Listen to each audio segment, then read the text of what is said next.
Agora o senhor não tem autoridade para estar me confrontando Não. quando o senhor me chama de senhor, corrupto, publicamente? Pastor, Meu Deus. eu lhe peço moderação. Nós aqui não estamos num embate. Nós estamos em uma Pois não, audiência doutor. solene e formal, como são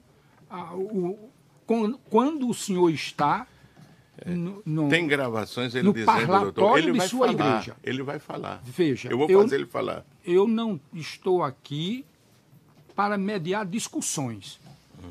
Eu estou aqui presidindo uma audiência. Irmãos, quando você vê uma imagem dessa aqui, que a Bíblia no livro de Deuteronômio condena, aí você pergunta, e Jesus?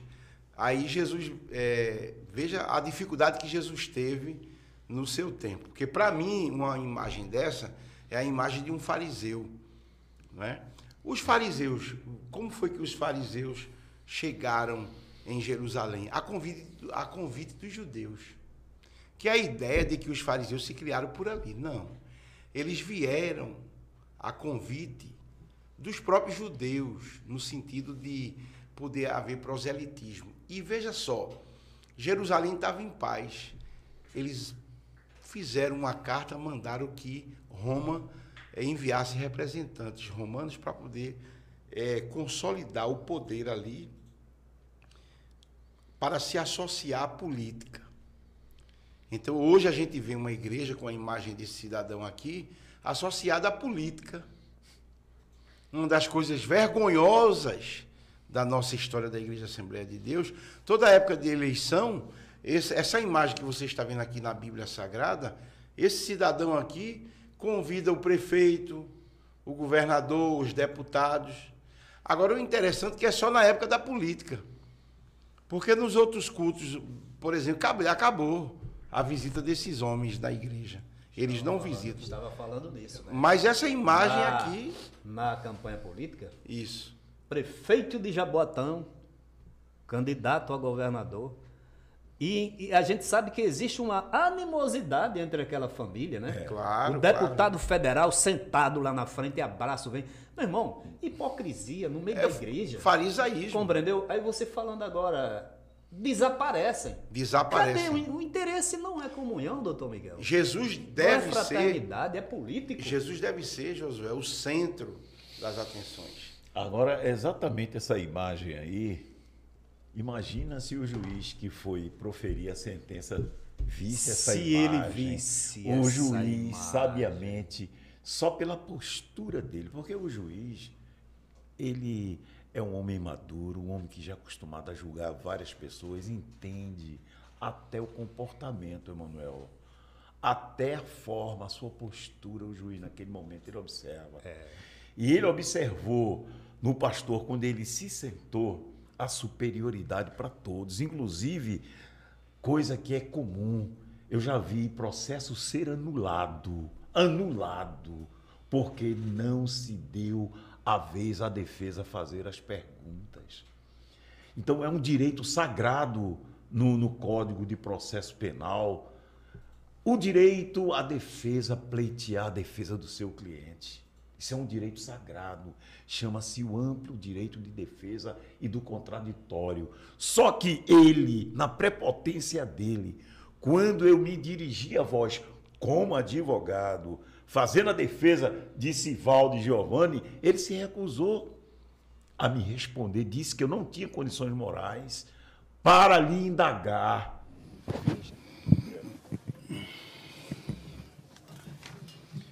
Boa tarde, senhor Ailton.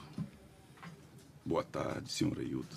Boa tarde. Doutor, eu não tenho condições de responder a este senhor as perguntas que ele vai fazer. Ele não tem autoridade moral para me confrontar.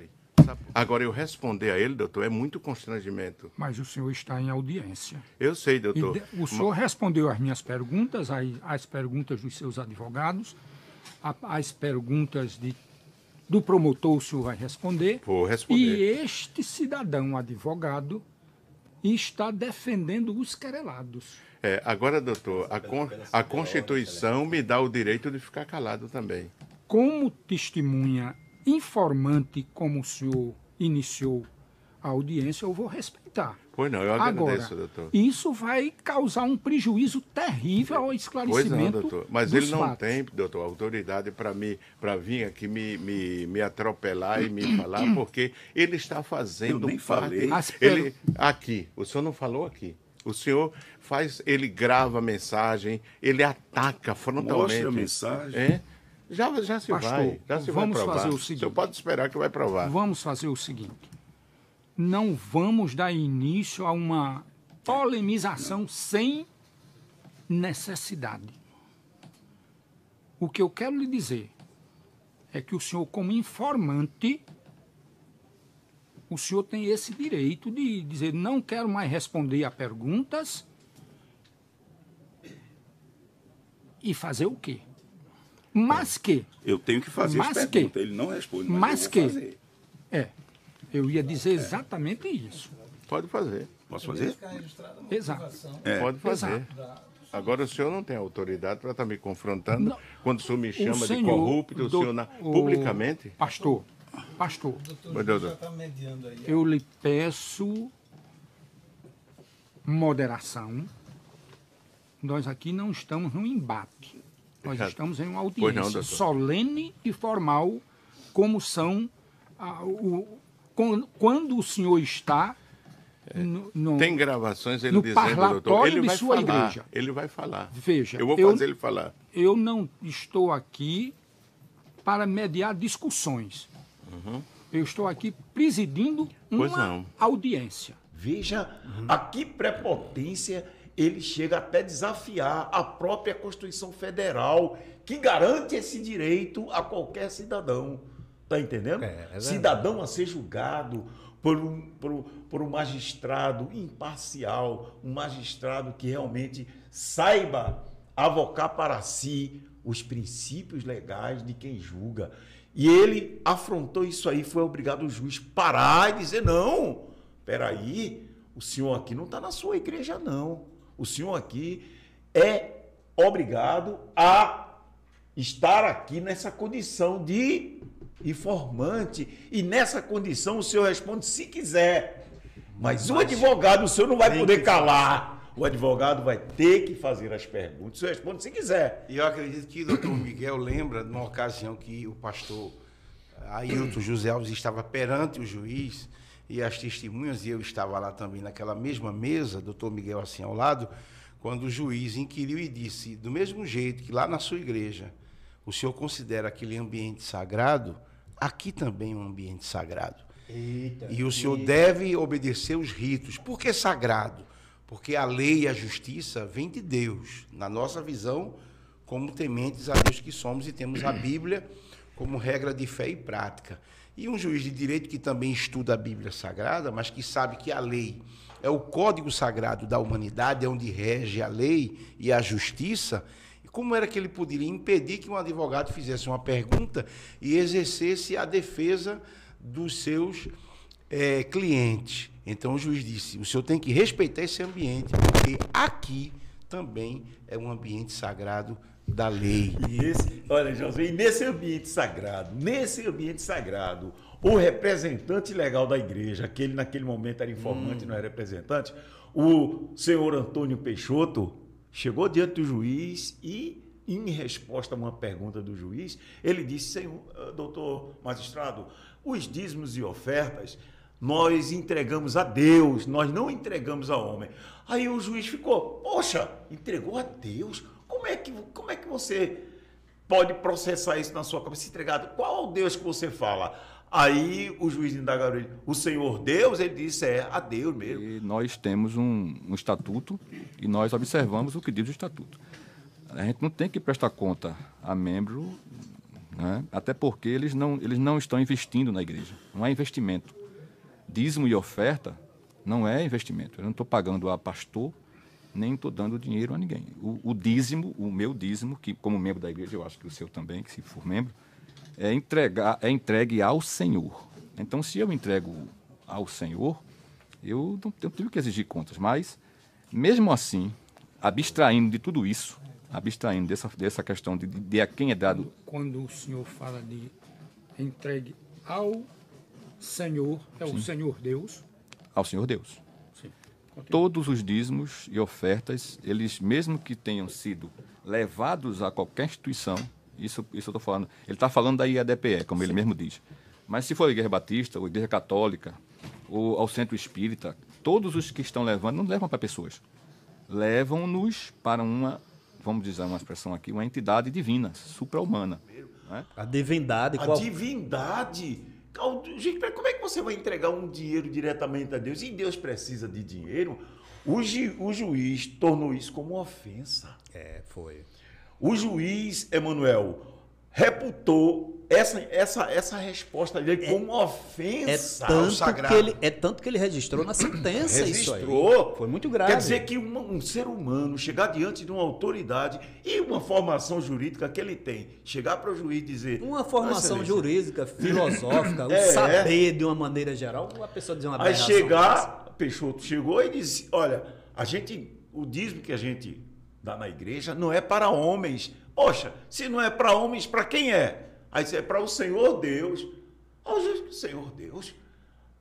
A divindade é o Senhor Deus? Aí ele disse, Quer dizer que esse dinheiro que ele bota na cabeça das pessoas, induz as pessoas, mente, enganam as pessoas. Ele diz que é para Deus, mas não, o juiz diz, não, para Deus não. Alguém para homens. Alguém pode até se escandalizar. Você que nos assim vê através desse canal maravilhoso, pode expressar nas redes sociais que trabalham sobre esse assunto de contribuição, você pode até se escandalizar. Mas o próprio Jesus disse, dê a César o que é de César e a Deus o que é de Deus. Então, você não pode agora a Deus dar nada, até porque Deus é dono de tudo. Tudo que a gente dá aqui e entrega são as pessoas mortais. E as pessoas pegam esse valor que você entrega e transformam esse valor em pão. Trazei todos os dízimos à casa do tesouro para que haja mantimento. Então você não pode entregar o dinheiro para Deus. O dinheiro é consagrado para a obra de Deus e não a Deus, porque Deus não precisa de nada. Então imagina um magistrado observar uma pessoa de formação dizer que entrega a Deus como se Deus agora viesse receber os valores que a Bíblia diz que tudo a ele pertence. O magistrado deve ter dito, o Deus que eu conheço é muito grande, não é tão pequeno assim não. E uma coisa, doutor Miguel, quando o senhor falou aí, que eu lembrei-me, a respeito da soberba dele, né? Que quem alimenta isso pensa que faz bem, faz mal. Porque amigo verdadeiro é aquele que chega e não só elogia, mas critica, para que haja o aperfeiçoamento, né, do caráter, né? E não simplesmente elogiar. A soberba do gestor Ailton, me desculpem, agora eu faço que nem o pastor Emanuel, quem pensa o contrário, mas ficou caracterizado nas audiências exatamente por conta desse expediente que ele não queria lhe escutar e até lhe acusando, que o senhor não era digno de fazer pergunta a ele, mas o juiz teve uma hora que ele foi duro e disse para o advogado, olha, diga ao seu cliente, assim na hora, todo mundo na mesa, que eu não estou aqui para mediar conflito, eu estou aqui presidindo uma reunião, uma audiência solene, como lá na... Meu irmão, e ele teve que engolir. A soberba era tão grande que ele nunca ficou para escutar o depoimento da parte adversa. De ninguém. Ele pedia para sair. Pedia para sair, embora... E o juiz, como o senhor falou, sabe, né, doutor Miguel? Conhece. Ele até julga, pela postura. Exatamente, ele julga não somente pelas palavras, mas pela postura, pelo equilíbrio emocional. Então, tá certo, você tá liberado. O senhor pode ir. E disse, né? E na hora o juiz não se deixou enganar. Engraçado, nessa mesma ação, Josué, não só esse juiz, o promotor, também em segundo grau, a procuradoria também ratificou o mesmo entendimento. Os desembargadores também ratificaram o mesmo entendimento e eu acho que ele não vai recorrer para Brasília. Eu acho que era para o senhor ter levado isso aqui. Disse, olha do que é que o pessoal está aqui. Porque isso aqui é muito grave. É muito. Olha de que é que o pessoal reclama, não aceita. Porque é uma denominação com mais de 100 anos. Nem a fotografia dos fundadores, doutor Miguel, Tem. a gente tem. Agora fica aqui, ó. Para vergonha, né? É uma vergonha e assim é uma mancha, né? Agora uma eu mancha. te pergunto. Teve irmão que, olhe, Pô, mas deixa aqui, porque Mas isso não- também não- faz parte da história, isso é um faz registro. parte, é um É uma registro, prova do que a com gente certeza. fala.